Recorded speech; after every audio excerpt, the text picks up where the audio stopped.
Hello and welcome back to this House of Walls. I am so excited to go over all the books that I was able to finish in February. Instead of sharing my TBR for March 1st and then what I finished in February, I am going to do what I finished first because I am still compiling my March TBR pile.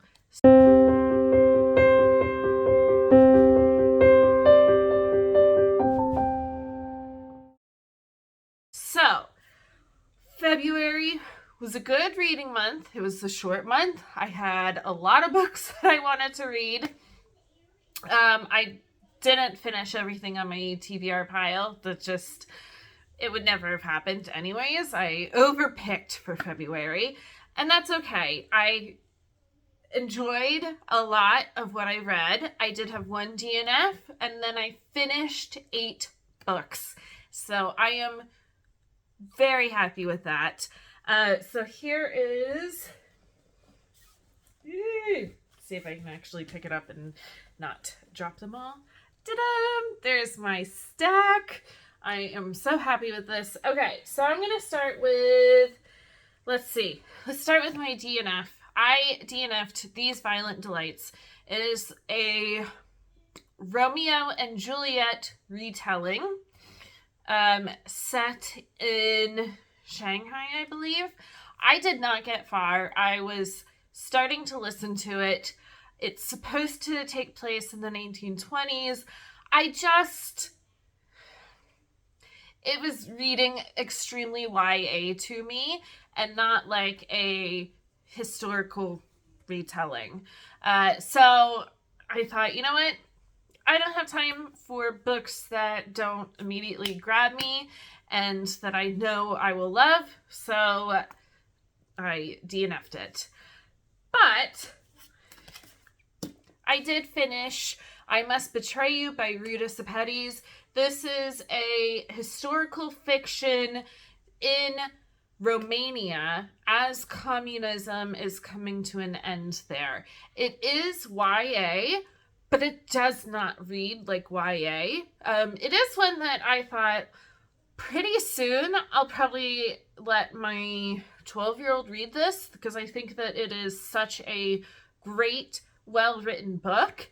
And it doesn't have, it's YA. Amazing, 5-star read. I loved it and definitely want to check out more by this author. All right.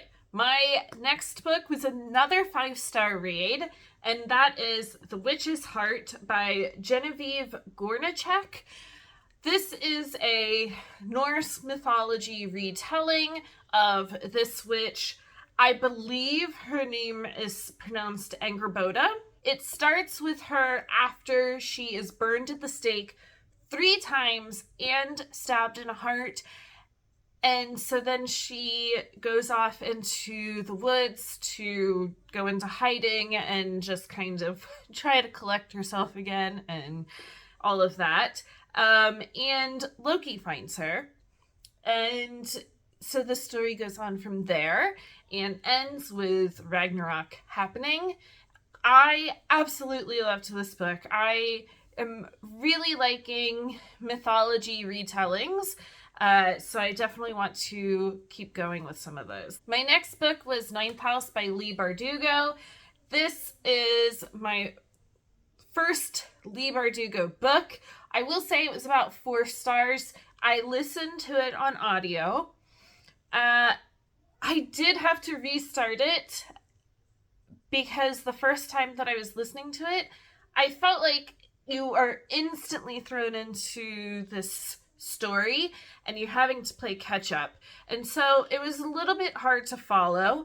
I did really enjoy the story once I figured out what was happening and what the backstory was and things like that. I definitely want to check out Hellbent soon and finish this duology and see where the story goes from here. But this is a dark academia set in, Yale. And it does have to do with dark magic. So it was definitely cool. Cool. I don't know. It was good. It was entertaining, I guess. I don't know what the right word is. To see dark academia and magic come together. And so definitely want to finish this duology. My next pick is my book of the month pick, and that is River Sing Me Home by Eleanor Shearer. This follows a woman from Barbados that after the Emancipation Act, she escapes the plantation that she is working on to find her 5 living children. And so it does take her to different places as she is trying to figure out what happened to her children when they were taken from her. It was a beautiful story, and I'm very glad that this was my book of the month pick. I think I did rate it. Let me double check. I did rate it 4 stars. I think just because I could have done with more. It's a short book, and so some of it read slightly YA, even though it's not. So I could have done with more. Give me a little bit more. But I did really enjoy this. So while that book I could have done with a little bit more, Lilac Girls by Martha Hall Kelly. Wow. This was definitely a difficult trigger read historical fiction, following 3 different women in New York, Poland, and Germany, all at the start of World War II and through it and beyond. It's extremely graphic, especially one of them ends up in a concentration camp and has all kinds of horrible medical things done to her, along with just having to be in a concentration camp. I will say that this was probably my most graphic historical fiction that I've ever read, and I tend to like, some books that are a little... This was definitely hard to get through. I think I gave this 3.5 stars. It did kind of drag at the end. There's still more. I feel like this probably could have been in 2 books.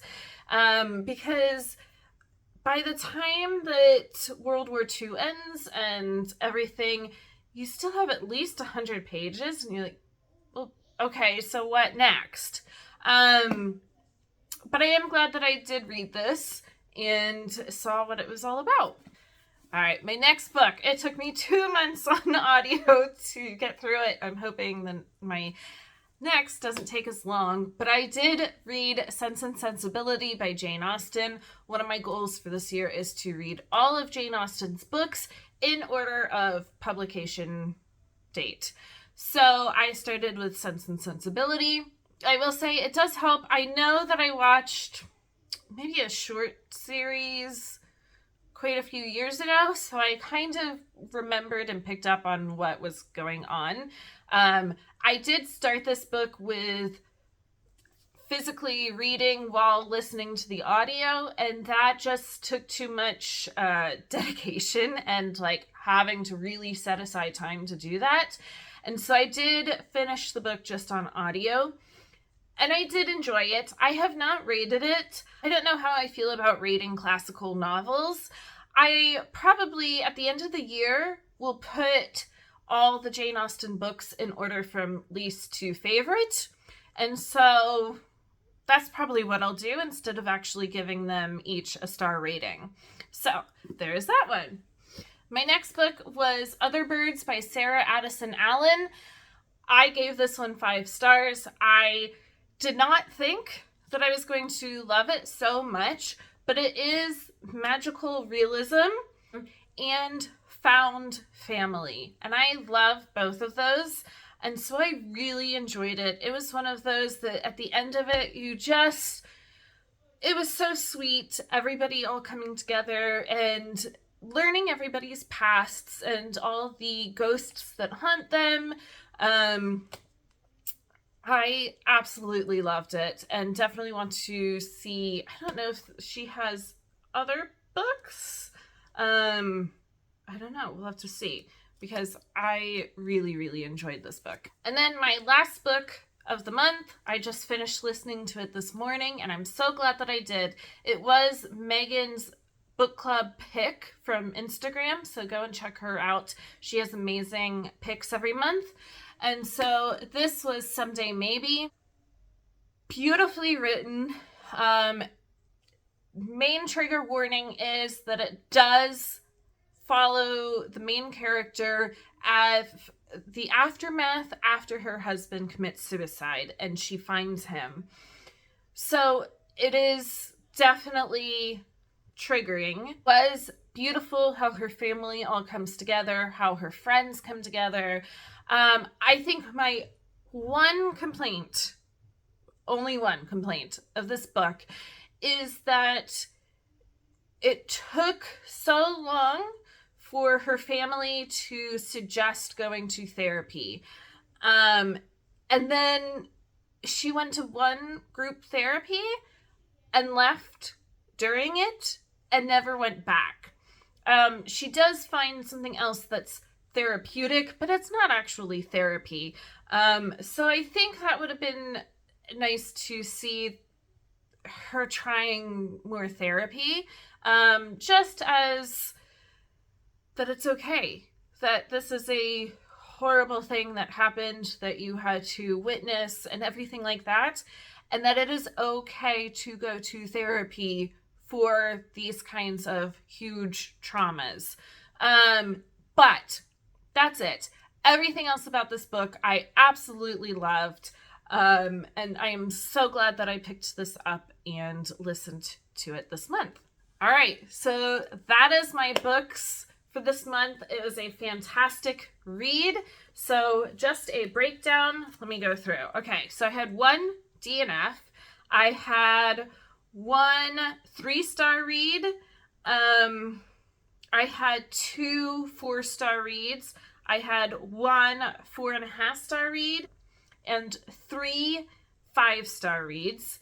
And then one that I did not rate, and that was the Jane Austen book. So overall, I think that was a fantastic reading month, and I cannot wait to get into my March books and see how March goes.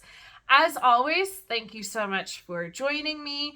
If you like these kinds of videos, don't forget to subscribe and like the video down below. And I will be back soon with my March TBR.